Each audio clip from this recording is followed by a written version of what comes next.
नमस्कार. दीपक रेगे कथाकथन चॅनलवर तुम्हा सगळ्यांचं मनापासून स्वागत. मित्रांनो, तुम्ही ऐकताय प्राध्यापक व बा बोधे यांची मुरळी ही कादंबरी आणि आज भाग 9. बाप मेला. बरेच दिवस अंथरुणाला खितपत पडला होता.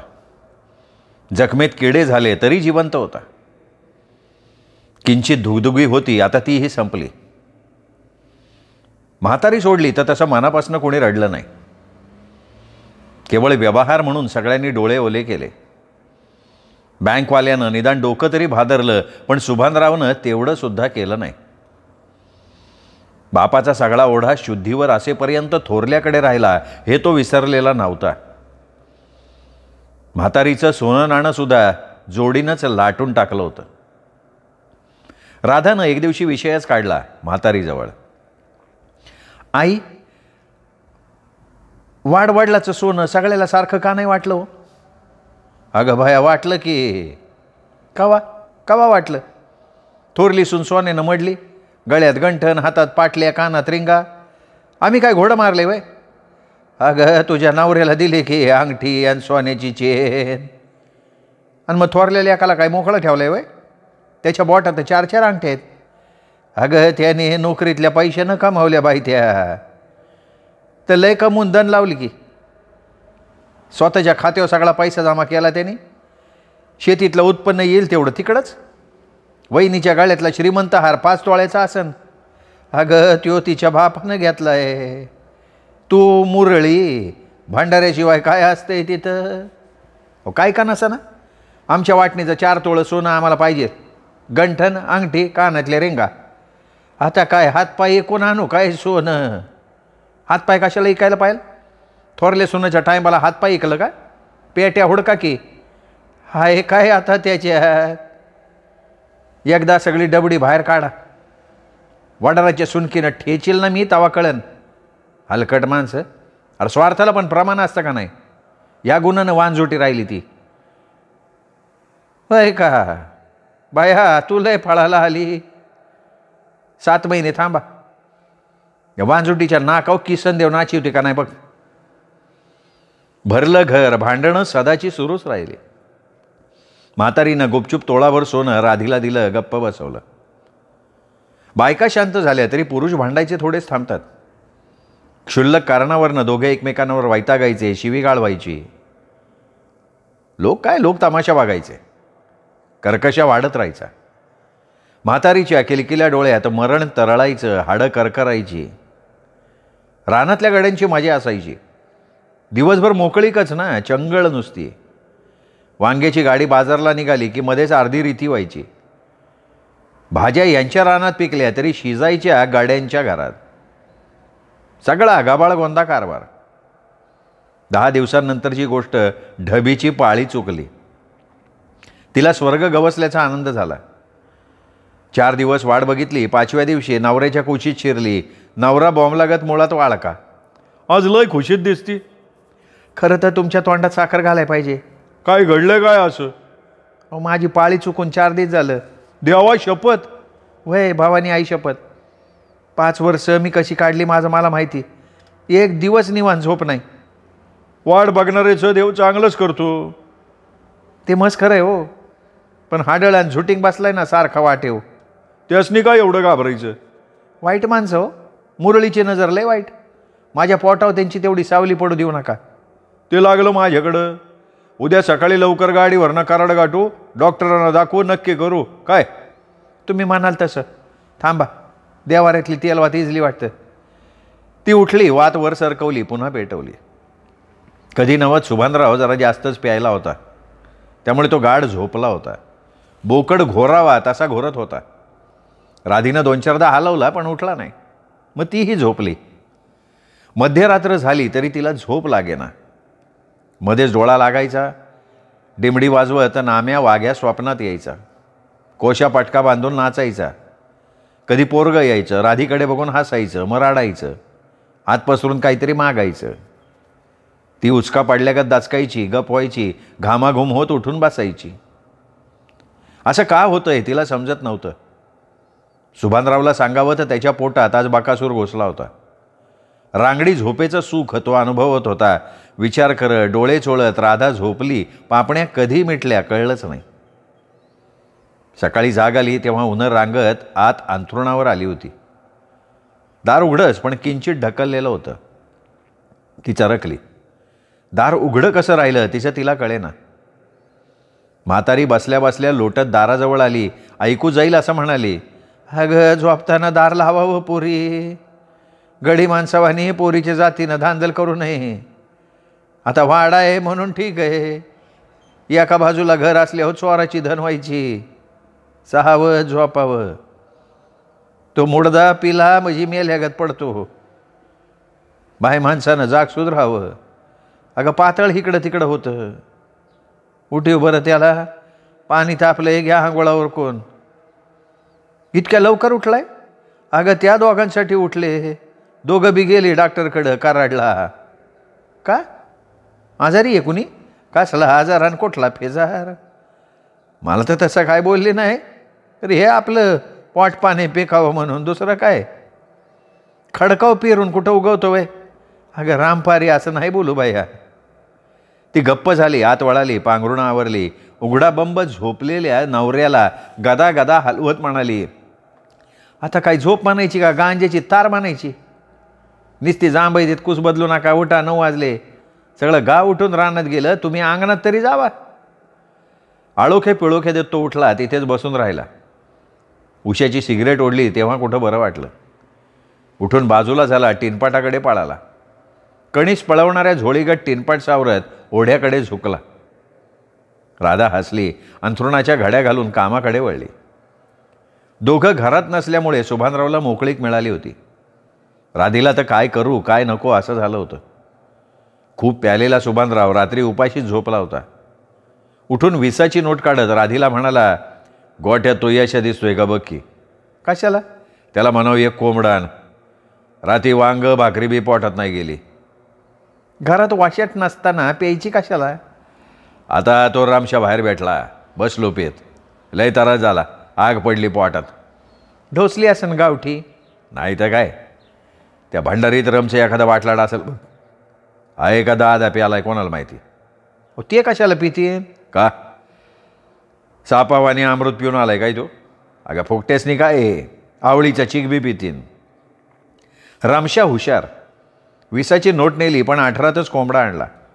कोंबडा पण असा दणका 4 माणसांनी सारणार नाही. कपाळावर चांगलं 7 इताचं बोर्डवर पेर होतं. लाल चोटोक. हिरव्या तांबड्या पाकाची बागदार शेपटी. सुभानरावनं कोंबडा एकदा वरच्यावर जोखला. त्याच्या मांडीत बोटं दाबली. गाड्याच्या हातात सुरी ठेवत म्हणला, जाकासे काप व्यवस्थित. सांजचा जेवायला इकडे जे. पुन्हा सांगितलं नाही म्हणशीन. अजून कोंबडा जिवंत होता तरी सुभानराव निमंत्रण देत होता. सुभानरावनं पाय धरले. पायाखाली घेतले. पकाडावर जोर देऊन पोटाचा भाग दाबून धरला. पोरानं सरासरा सुरी फिरवली. 4-5 मिनटं कोंबडं तसंच दाबून धरलं. नंतर गरम आहे तोवरच कातडं उलगडून घेतलं. कातडं कसलं? पकाडाचं मऊ आवरण नुसतं. दोन्ही मांड्या बाजूला काढल्या. विषाची निळसर चमकदार पिशवी बाजूला काढली. कलेजाला चिकटली होती. व्यवस्थित सोडवली. गडी तयार होता.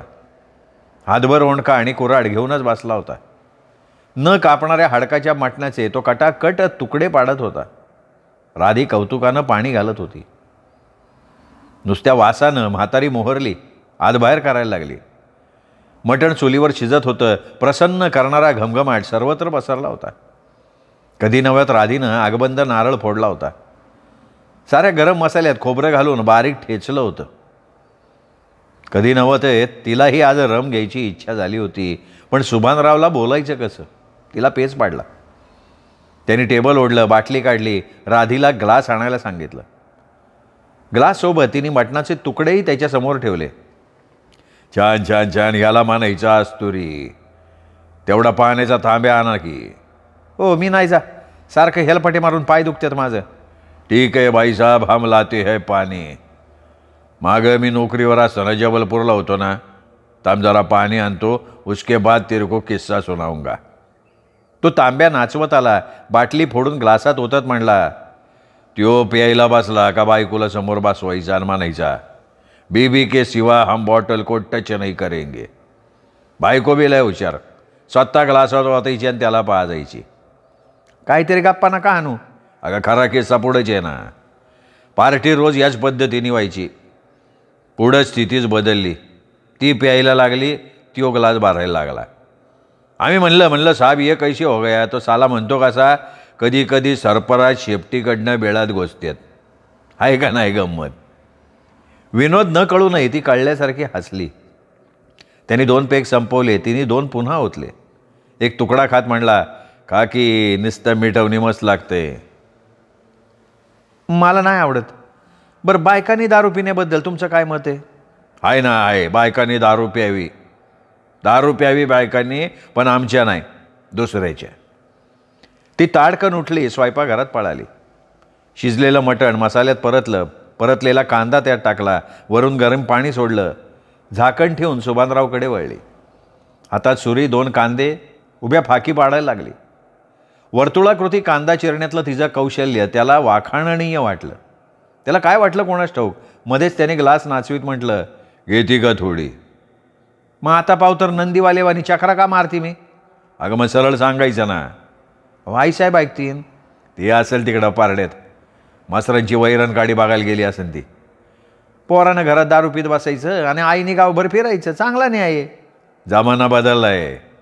घे बघ किती पाहिजे तेवढी घे. अर्धा ग्लास मारला तेव्हा तिला बरं वाटलं. उत्साह वाढला. तो हसत म्हणाला, लय पिऊ नक, नाही तर घेशील हातपाय भाजून सोली मोरं. रम कावा फिलती का. पुण्यात तुम्हीच तर पाजली होती, त्याच्यावर नाही पुन्हा. भाकरी झाल्या का. कवाच रस्सा उकळला का संपलं. आईसाठी जरा मिठवणी काढून ठेवलंय का. होय ठेवलंय की. तिने गरम पातेलं झाकलं, जाळ बाहेर काढला, पाण्याची 4 शिंतोडे टाकले आणि पुन्हा त्याच्यासमोर खुर्चीवर बसली. चवीनं एक तुकडा खायला लागली. मध्येच कलेजाचा अर्धा तुकडा त्याला चारत म्हणाली, समजा तुमच्या भावाने वाटणी दिलीच नाही तर मग. गावचा सरपंच बाकीचे पंच गोळा करायचे, रीतसर वाटणी मागायची. पण तुमच्या वडिलांनी काही मेक मारून ठेवली असेल तर. म्हणजे काय म्हणायचं काय तुला. हेच आपलं एखाद्या व्यक्ती सगळी स्टेट बँकवाल्याच्या नावानं केली असली तर. हे शक्य आहे बरं का. तो चरकला. बाटलीला बूच लावून ग्लासातली होती तेवढी संपवत म्हणला, बरं झालं शंका काढली. एखाद्या टायमाला असं बी होऊ शकतं. मी आईला बोलवून आणतो, तू ताट वाढ. लिंबू असन तर बघ. आईला गाव बी आपला असं कोलाट्याच्या गांजणी खोपटागत. हवी असणारी गोष्ट मिळायची वांद. जरा शिस्तीत त्यो टाक राहू दे तसाच. जेवताना घे. काय. दुपारची 4च्या टिपणाला राधा म्हातारीच्या पातळाला दंड घालत होती. सुभानराव निवांत झोपला होता. म्हातारीनं हाक मारली तेव्हा तो उठला. वेळा हातात घेऊन शेताकडे चक्कर टाकायला गेला. जाताना कोपऱ्यावरच्या टिनपाट हॉलेडात चहा प्यायला. माय लेकीच्या गप्पा रंगाव्या तशा सासवा सुना बोलत होत्या. वडासी चंदनानं बोलावं तशातला प्रकार. ती म्हातारी राधाच्या टापटिपीचं कौतुक करत होती. विषय बदलत राधा म्हणाली, आकाताई अजून कशा नाही आल्या हो. अगं डॉक्टरनं चल भेटला. सकाळी 10ला पोचली असतील की. असला कसला डॉक्टर हुडकत्यात. कुणी बोलायचं बाई त्यांच्यामोर. पोरगा चांगला आहे पण बायको लय बाराच वळणानं पाळणारी आहे. कसं काय हो. अगं 3 महिन्याला कराड काही चुकत नाही तिचं. बरं मी म्हणते काम आटपलं का लगी यावं का नाही. तर नाव नको. उगा हिंडत बसेल सगळीकडं. देवळं फिवळं बघून येईन. तिनं कुठं बी जाऊ द्या. सिनेमा बघितल्याशिवाय काही येतं नाही. पोरगं बी इबलीस सगळं तिचं ऐकते. तेवढ्यात एक पोरगा आलं. बाहेरनं सोरडलं, आजी तुमच्याकडं कोण आलंय बघा. म्हातारी उठली, बाहेर आली. चौकातनं बाहेर बघत म्हणाली, कोण. रामू वाघ्या. अरे मुडद्या किती दिवसांनी आलं र तू. रामू वाघ्या म्हणजे वढापूरचा रामू लोहार. सुरुवातीला मुंबईला गिरणी कामगार होता. पुढे पैसे चोरीला गेले. डोक्यावर परिणाम झाला. लग्नाची बायको होती. तिला तो छळायचा, उचलून आपटायचा. शेवटी घाबरून ती माहेरला पळाली. हा पठ्ठ्या पालीत गेला. नोकरी सोडून दिली. वाघ्या बांधला. डोक्यावर तांबडा फेटा, गळ्यात कावळ्यांचा घोटमा. छातीवर रोळणारा पाटक्याचा शेमला, काखेत भली दांडगी झोळी, कपाळावर भंडारा आणि हातात पोकळ बांबूची चाकत्या ठोकलेली जाड काठी. वाठारपूर हे त्याचं वसुलीचं गाव. पालीचा खंडोबा हे त्याचं दैवत असलं तरी तो राहायचा काठापूरला. बलुतेदार हिंडावा तसं बैत गोळा करत 11 गावं हिंडायचा. आज तो वाठारात बऱ्याच दिवसानंतर आला होता. म्हातारीनं त्याला पाणी दिलं, हाल हवाल विचारले, पाऊस पाणी विचारून झालं. मग हळूच म्हणाली, मुडद्या, पहिली बायको हाय का मेली? कशानं मरती? हाय की. मग आणायची नाही वय येताना? कशाला? 3 तिघड काम बेघड. म्हणजे 2 मुरळ्या येताना आणल्यात. दोघी बी तशा हक्कानं बायकाच आहे ती. राधी उठली, बाहेर आली. बसल्या बसल्या ब्लेडनं नख काढत त्याला बघायला लागली. कपाळी भंडारा बघितला, मनातल्या मनात झुकली. वाघ्या आत आला, म्हातारीच्या पाया पडला. त्या दोघी कुठं घर मागाय गेल्या का? या काय आल्यास की. काळा भोर वाघ्या दाढीचे खुंट वाढल्यानं कोल्ह्यासारखा दिसत होता. आता तो 50शीच्या घरात होता. 1 वर्षापूर्वी त्यांनी 20 वर्षाची पोरगी बायको म्हणून पटकवली होती. राधा दोघींना न्याहाळायला लागली. धाकटी तरुण पण वाळलेली, रोगट, बोलणं लवकर सुधारत नसलेलं. तिच्यापेक्षा मोठी बेरकी वाटत होती. साध्या गोष्टीलाही उजवा ओठाचा जाबडा उंचावत हसायची सवय लागलेली. उंच पोरगी, चांगली 35शीच्या घरातली, हातात काकणाऐवजी चांदीचे तोडे घातलेली. दोघीही आत आल्या, म्हातारीच्या पाया पडल्या. मागून आणलेली धान्य अलग अलग पिशव्यात भरायला सुरुवात केली. भंडार माखलेली ती निब्बर कपाळं आणि राकट हात राधाला जाणवल्याशिवाय राहिले नाहीत. हरेक गावात मुक्कामाचं ठरलेलं घर तसं वाठारात सुभानरावाचं. म्हातारी प्रेमळ, आल्या गेल्याची विचारपूस करणारी, लोणचेच्या तुकड्यासोबत पोटभर भाकरी का होईना द्यायची. चौकातच त्यांनी 3 दगडं मांडली, चूल केली. म्हातारीनं राधाकरवी हवं नको ते दिलं. का कोण जाणे, पण राधाला त्यांची दया आली. 2 वाट्या मटणाचं कालवण आणि 4 भाकरी दिल्या. जवळच्या पिठाच्या 4 भाकरी थापायला त्यांनी कमी केलं नाही. दिवस मावळताना ते सगळे अंगणातच जेवायला बसले. राधा भिंतीला टेकून सगळं बघत होती. मध्येच तिने वाघ्याला विचारलं, पहिली बायको नांदत नाही वे? आता मीच तिला नांदवत नाही हो. हलकट साली. ममाईला असताना टाळक्यावर परिणाम झाला, तवा ती पाळाली. खंडोबाचा भगत झाल्यावर मी चांगला झालो. तिचे करतो काल ती कानाव. पहिल्या झूड मी तिला ग्वाड बोलून बरमपुरीवर बोलावली. लांब तिकडं देवळाच्या खालतीकडं नेली. झाडकांडात नारगळ बाहेर नाक कापून टाकलं. तो भोगला थोडासा जेल, भरला दंड आणि सुटलो. 6 महिने काढले फिरून. मग ह्या 2 अप्सरा 4 महिन्याच्या फरकाने भेटल्या. तुम्ही सुभान साहेबाच्या मालकीन बायका? होय की. जोडा झाकात जमलाय. खंडोबाचं दर्शन घेऊन आला बिला का नाही? नाही अजून. आता एखादा आयतवार गाठून जायचं. आता कशाला आधीमध्ये जाता? आता भादवा सुरू आहे ना. मग 5व्या पौष महिन्यात जावा. निवांतवानी जत्रा बघा. आभाळातल्या चांदणीवानी माणूस जमतंय. एकदा जागरण घ्या उरकून, म्हणजे कचकच नाही मागं. पाहिजे तर हेतो आम्ही घालतो. तुम्ही तिघं? त्याला काय झालं? देव काय बघायला येतोय? आणि त्या जाखणगावला मी एकट्यानं एका दिवसात 6 जागरणं घातली होती. बाहेर कोणीतरी आलं तसं वाघानं कुत्र्याकडं बघावं तसं टवकरून बघितलं. तो बँकवाला होता, सोबत त्याची ढबी. चौकातच काठापूरच्या वाघ्या आणि त्याच्या 2 उंदीर छाप मुरळ्या. बँकवाला भडकला, काय इथं काय देवाचा भंडारा घालायला लाग काय? नाही, आपलं रातच्या मुक्कामाला राहायचं, सकाळी उठून पाळायचं. ढबीनं पिशवी खुंटीवर अडकवली. चिडून म्हणाली, तिकडं जाऊन झोपा की, देवळात नाही तर शाळेत. नाईटा पाडला वय जागाला. बरं नेमकं आमचंच घर दिसलं. बँकवालाही चिडला, आयलो तुमच्या. आज भवानीचा शुक्रवार, तुम्ही नळकांडी फोडताय वय रे? आमच्या म्हातारीला नाही काम. आमचं वाईटच ऐका की साहेब. वाघ्या समजून सांगत होता, पण बँकवाला ऐकायला तयार नव्हता. उलट म्हणाला, आता उचलताय झोपट्या का देऊ फेकून. बिचाऱ्यांनी अर्ध्या जेवणात हात धुतला. झोळ्या लहानसहान पिशव्या सावरत तिघही पळाली. असलं नकरं तिकडं पालीत करायचं हे तर नाही. घरात मुरळी आल्यापासून लय वाढले, पण हे चांगलं नाही बरं का. घराचं फार जागरण करून टाकलं तुम्ही लोकांनी. तेवढ्यात कान पकडलेला ससा झुलवत सुभानराव आला.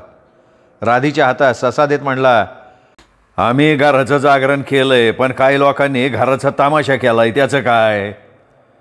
आता डोकं उठू नको आल्या आल्या. आधी प्रवासानं वैतागलोय. सकाळ धरणं अन्न नाही पोटात. ते म्हातारीला सांगायचं, आम्हाला नाही सांगायचं.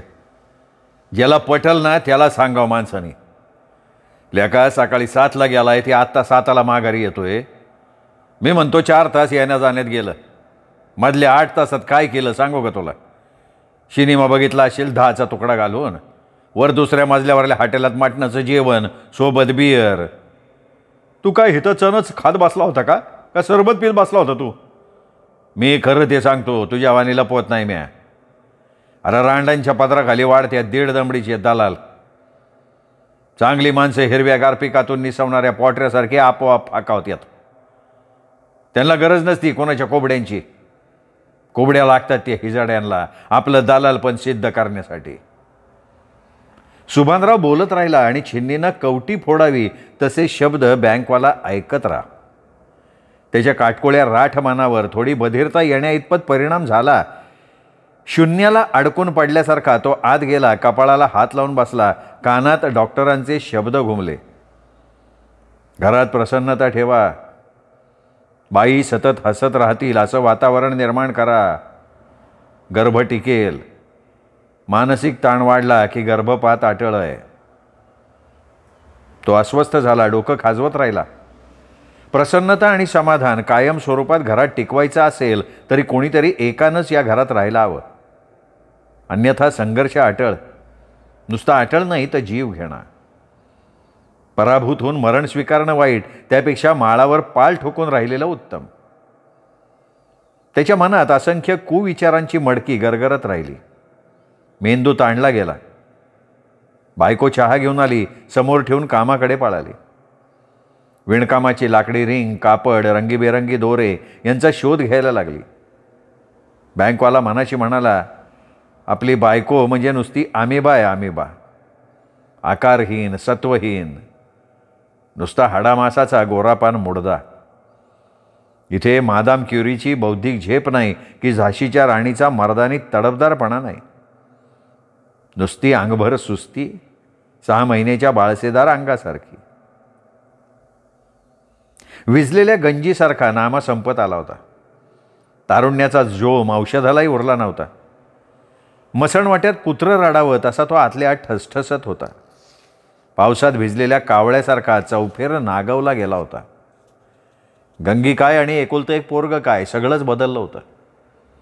पानावरच्या आळीसारखा जो तो अप्पलपोटेपणा जपत होता, कोलमडलेल्या निवडुंगासारखा नामा जिवंत असूनही संपला होता. एकदा काठपूरचा राम्या लोहार पुन्हा फिरत आला. बहुधा राहिलेली घरं मागायला आलेला असावा. आता सोबत कोणीही नव्हतं. होती फक्त त्याची झोळी, कपाळावरचा भंडारा, छातीत रोळणारी कवड्या माखलेली भंडाऱ्याची पिशवी. बँकवाला काही घरात नव्हता. एकटा सुभानराव होता. बाहेरच्या कॉटवर पडून सकाळच्या उन्हात पेपर वाचत होता. रामराम साहेब. अरे ये राम्या, ये बस. साहेब, कुणी बी किती बी बोललं तरी रिवाज काय मोडता येत नाही. बा वाग्या असताना ह्याच घरी मुक्काम करायचा. आता मी. तुला कुणी काही विचारलंय का? नाही, तसं नव्हं. तुम्ही म्हणाल थोरल्या साहेबांनी शिव्या दिल्या तरी लुबरं पुन्हा आलं. काय करणार, पॉट आहे ना साहेब. हा, आलायस कावा? आत्ताच. मग घरं मागायची सोडून हिथं कशा पाय बसला? नाही, काय नाही, वाईच पाणी पाहिजे होतं. सुभानरावनं राधीला हाक मारली. वाघ्या लाळ गळेपर्यंत तोंड वासून दरवाज्याकडे बघत राहिला.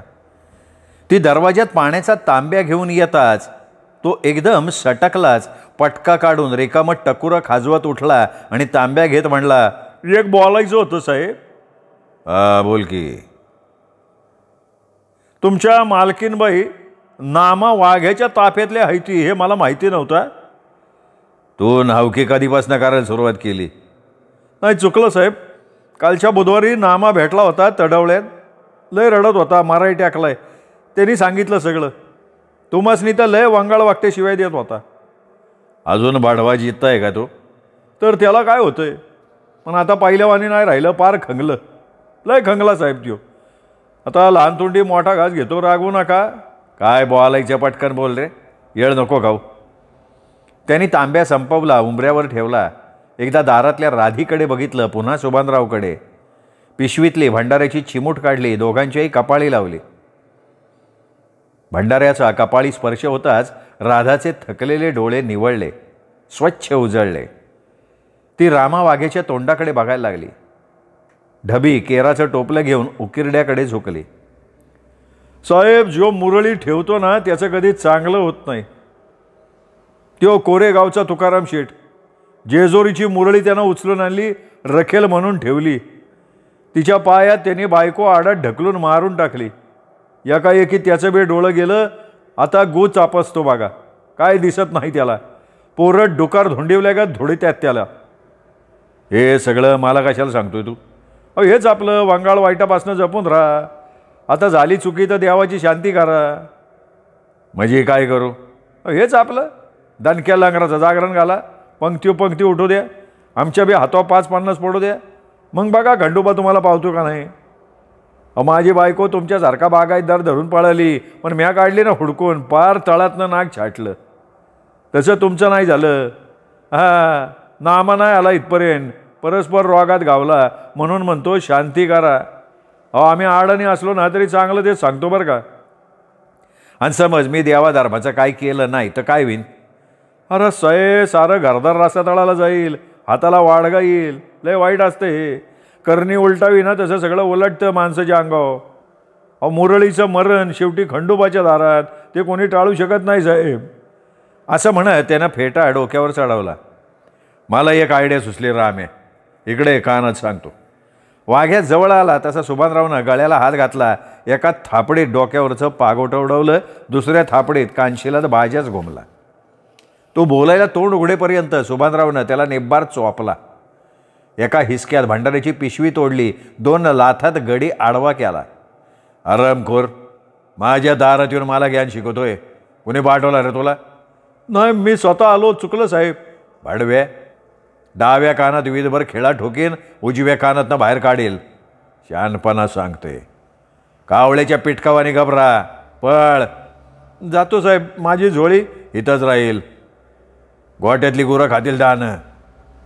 लबाड, पुन्हा या गावात दिसता का म्हणाय तू?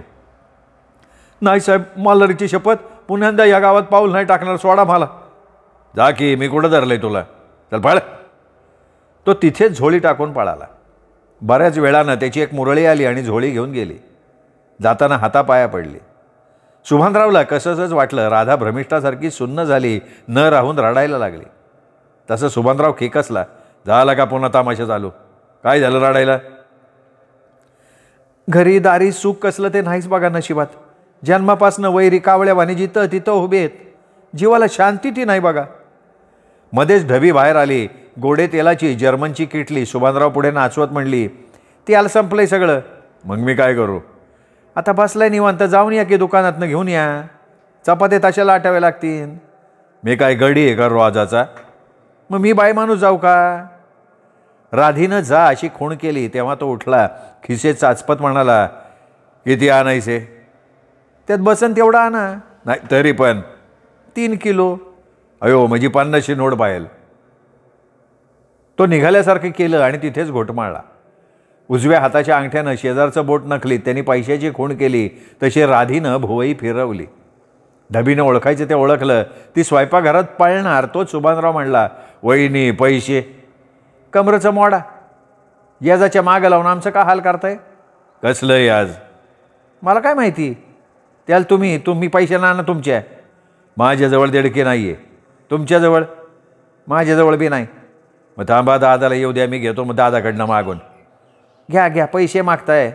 त्यांनीच मला सांगितलंय तुमच्या पैशाचं तुम्ही आणा म्हणून. जमणार नाही. का? रिकामं बसायचं, न्हाव्यावानी भिंतीला तांगडे लावून बसायचं, एवढं जमतं का तुम्हाला? काय केलं मी यार रिकामी उद्योग? कांद्याचं पोतं त्या शिदा माळ्याला कोणी ऐकलं? कोण म्हणतंय? तोच म्हणत होता. राहिलेले 5 रुपये द्यायला आलता तो. कुठे आहेत मग ते 5 रुपये? राहिलेत वय अजून. जाळण फोडणाऱ्याला दिलं मी. बरी गा जेवली. घे केटलाड, आपल्याच्यानं तेल आणणं जमणार नाही. आणा नाही तर मारा. उठला गडी, शर्ट अडकावला, लुंगी सावरत, सिगरेट ओढत थेट माळ्याच्या दुकानाकडे निघाला. 5 रुपयासाठी 5 तास त्याला झापायचा त्याचा विचार चालू होता. रानातल्या 4 जांभळी 700 रुपयाला तो सोनाराला विकणार होता. वाटेत तो भेटला तर सौदाही करावा असा त्याचा बेत. जमलं तर ॲडव्हान्स पण उकळावा असाही बेत. त्याच्याजवळ पैसे नव्हते असं नाही, पैसे होते. कांद्याची चांगली 7 पोती त्यांनी परस्पर दोघा तिघांना विकली होती. सगळा पैसा राधानं कपाटात ठेवला होता. सुभानराव गेल्याचा अंदाज घेण्यासाठी ढबी उंबऱ्यात आली तेव्हा राधी समोरच्या गाईच्या गोठ्यात शिरली होती. गरम पाण्यानं एक एक गाय पुसून काढत होती. तिचा लळा लागलेल्या त्या छोटेखानी गायी तिच्या हाताच्या स्पर्शावर खुश होऊन प्रत्येक घास चवीनं चघळत होत्या. आपली आखूड आणि बेडब शिंगा हलवून उगीचच गोमाशी उडवल्यागत मान झिंजडत होत्या. दोन्हीही गायी पुसून झाल्या तशी राधी कोपऱ्याकडे वळाली. कडवाळाची हिरवीगार ताटं पुढं टाकत तिने प्रत्येकीच्या पाठीवरनं पुन्हा एकदा हात फिरवला. रस्त्यात सापडलेली चिपाडं तिने चुलीकडे सरकवली. पण राधीचा नवरा नाहीये हे बघून ढबीनं संधी साधली. लग्नाआधी तू मुरळी होती का आगलावी होती? का व नवऱ्याला लय पोपटावाने पडवून ठेवलंय की काय? पडवलंय मी? पुन्हा मलाच विचार.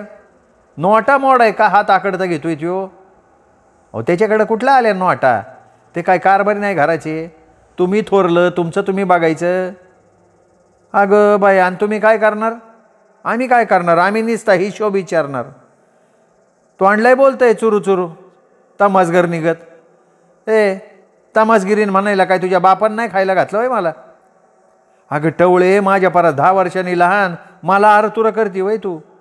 असं म्हणत ढबे चवताळलेल्या म्हशीगत राधीच्या अंगावर धावली. के सोडून बोच करायला लागली. राधीनंही हात धरलं, दिला हे सडा. तशी ढबी चिडली, दात ओठ खात म्हणाली, लय पैलवानावाली मारामारी करती ग. अगं माझ्या माहेरला टपाल पाठवीन, भावाला बोलवून घेईन, नदीत बुडवायला लावील तुला. मुरळ ती मुरळी 17 जणांबरोबर पासाललेली, माझ्या नानत्या घरात घुसली स्वय कोलीत घेऊन. ढबीनं ओरडून दंगा केला, बोटं मोडली, हाणून बडवून घेतलं. स्वतःच भातात सुया बिबं घातलं. आसपासच्या आयाबायांना बोलून टवळीनं भानामती केली असं म्हणायला लागली. भांडी कुंडी विस्कटली, पदर पाडून कोकलायला लागली. किरकोळ कामासाठी सकाळी बाहेर पडलेला नवरा नेमका जेवणाच्या वेळी परत आला. घरातला कर्कशा बघून तरकटला. रडून ओरडून ढबीनं सगळं नवऱ्याला पटवून दिलं. आसपासच्या आयाबायांनी तिला साथ दिली. बँकवाला संतापला, राधा घडलं ते खरं आहे का? काय घडलं? माणसं जे सांगतेत ते. तू माझ्या बायकोच्या अंगावर गेली. झूट आहे, सगळं झूट आहे. 1 नंबरची लाबाड आहे बाया. तोंडाला टाळी लाव जरा. मी काय वाईट वक्ता आरोप करत नाही कोणावर. कोण करते मग? कोण करतोय? ढबी तेवढ्या झेपावली. अगं तू करती. सटवे स्वतः भातात सुया बिबं खुपसलं आणि नाव मातूर माझ्यावर घेते होय ग. वा ग वा हाडळे, तळपट होईल तुझ्या संसाराचं, नवऱ्याचं, पोराबाळाचं. नग खोटं बोलून जीव विटाळू. बराच वेळ नवरा बायको बडबडत राहिली. राधीला नको तसं बोलली, शिव्या घातल्या. आरामात लोळणाऱ्या तिच्या नवऱ्याचा उद्धार केला. मुरळीची कुळी उपसून काढली. नशीब एवढंच की कोणी कोणावर हात नाही टाकला. एवढं होऊनही आपला नवरा या बाईच्या तोंडात मारत नाही म्हटल्यावर ढबी तरकटली. नवऱ्याला चेतवत म्हणाली, हे बघा हे पातळ, अजून 6 महिने बी झालं नव्हतं या गतकाळीनं फाडलं. नवऱ्यानं कुत्रीला सोडली माझ्या अंगावर. सगळं ढापून आम्हाला वनवाशी करायचा विचार आहे वय ग तुझा? नवरा तो तसला मावाली आणि ही असली धनगरीन. आमचा उठाव करायला बघती वय? जुनं झालं मडकं, नवं आलं हाडकं.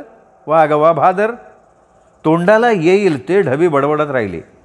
नवरा सगळं कान पाडून ऐकायला लागला. स्वतःला सगळं पटतंय असं दाखवायला लागला. राधी चिडली. तुडतुडी पेड घेताच तडतडते तशी तडतडणार होती, पण गप्प झाली. दूरवरून आपला नवरा येतोय हे तिने बघितलं. पळाली वरच्या माडीवर. माच्यावर पडून रडायला लागली. म्हातारी घरात नव्हती. असती तर राधी नक्की तिच्या कुशीत शिरली असती. लहान पोरी डोळे गाळत ओठ काढून रडली असती. ओल्या शेंगा चगळत सुभानराव घरात आला. वाटेत सापडली तळ हाता एवढी आल्याची फणी आत टाकत म्हणला, असलं चहा बनवा आलं टाकून. भावाला निमित्तच हवं होतं. बाया मागे सारत आला बाहेर. अरे ऑर्डर द्यायला हे काय हॉटेल नाही. माझ्या अंगावर खेकसायला मी बी कोणी नांगर हाकणारा मजूर नाही. ते माहिती मला. तुला मजूर म्हणून त्यांच्यावर कशाला अन्याय करू मी? मजूर स्वतः 8-8 तास राबतात आणि मग 10चा तुकडा कमावते आहेत आणि आम्ही गमावतो असंच ना? तसंच की रेकामटी आकडा. नुसते पैशाची उधळपट्टी करतो. हा करतो मी, पैसा उधळतो, खरं आहे ते. अरे पण का? सांगू का? पटणार नाही, पण पटवून घ्यावं लागेल. मी पैसा उधळतो भांडारा उधळल्यासारखा. अरे पर का? निपुत्रकाची इस्टेट शेवटी दत्तकाच्या घाशात पडती, नाही तर सरकार जमा होती. दादाजीराव, मलाच तुम्ही दत्तक घेतलाय असं समजा आणि तोंडात 7/11चा टाळा लावला असं समजून गप राहा. अरे साल्या, माणूस एका हैवान आहे तू. माझ्या मागं तू हात धुवून लागला, बायको मागं ती मुरळी लावली. त्याच्या चुकीचं वाक्य बोलला तू. म्हणजे काय पदार्थ सांगतोय का? अरे त्या मुरळीनं माझ्या बायकोला मारलं, तिचं पातळ फाडलं, घाणघाण शिव्या दिल्या. आणखीन काय खोटं खोटं सांगायचे तुला सांगून टाक. आम्ही खोटं आणि तू तेवढा खरा का? अरे आशेनं बायको टाळक्यावर मुतल तुझ्या. तेवढा तर अभिषेक होईल. नाही तर तुम्ही रोज काढताय की आम्ही कधीतरी करू. दादाजीराव, खरं जेव्हा जवळ येतं ना तेव्हा खोटं लांब पळतं. बघायचं आहे का? थांबा धावतो. राधा, राधे इकडे. मी विचारतोय त्या प्रश्नाचा जबाब हवाय मला. बोल, वहिनीला मारलं का तू? नाही. तिचं पातळ फाडलं का तू? नाही. घाणेरडे शिव्या दिल्या का तू? नाही. याला पुरावा? मी सोमनाथाच्या पायरीवरचं फूल उचलायला तयार आहे. तुमच्या वहिनीला सांगा उचलायला. काय वहिनी उचलताय का? ढबी गडबडली, तिला घाम फुटला, तोंड लपवत ती माडीवर पळाली. सुभानराव खदखदून हसला. राधा पचकन थुंकली. बँकवाल्याचा जागेवर अमिबा झालेला होता. मित्रांनो, हा 9वा भाग इथेच संपला. 10वा भाग उद्या. तोपर्यंत नमस्कार.